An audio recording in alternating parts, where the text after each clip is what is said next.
You can't see it in real time, but if we speed up the video, you'll see the Boeing 777 production line is on the move. Earlier this year, Boeing put the entire U-shaped manufacturing process into motion. Mechanics install parts and lay down wiring as a tug pulls the airplane sections along the factory floor. It might be inching along, but the movement goes a long way. It brings a sense of urgency to the floor because if you have a problem on the airplane and the mechanic asks for the aircraft to be stopped, we would bring everybody down to the floor, see what they can do to resolve it to get the airplane back up and moving again. This is the final leg of a long journey for this program. To see why, we'd have to travel back several years. This is how the factory used to look, like a parking lot.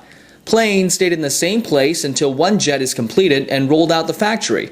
Every other plane then moves up a spot. We tend to have a lot of equipment and parts showing up to support that position, and then if you don't use them, you've got to move them to the next position. And then we had to shuffle all our stuff. And a lot of the battle was trying to find all the stuff from the night before or where it was put.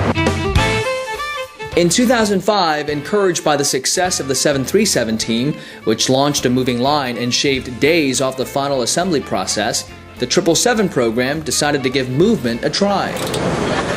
Mechanic Mary Mason remembers there were skeptics. Because we're used to the old ways. Employees spent time studying the flow in the factory and strategized on how all the teams would work together under the new system. A year later, Boeing started moving parts of the line forward, and it hasn't looked back since. Here, Ken Moran is working on the main landing gear doors, while the plane moves at about 1.5 inches a minute. I'm about ready to move again, so I just moved my pad, and I have to keep pace, keep up. The company also changed the way it handled tools and parts. Machinists used to have to walk to different places in the factory to find all the equipment and parts they needed. No longer do we have to do that.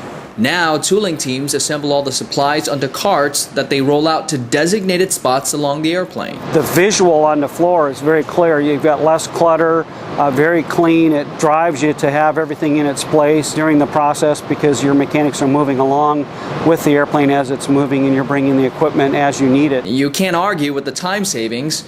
Where it used to take 26 days to assemble a 777, it now only takes 17 days. What we have to do now is build the airplane and make sure that what we do is right for our customers. It's going to work, and it's here to stay.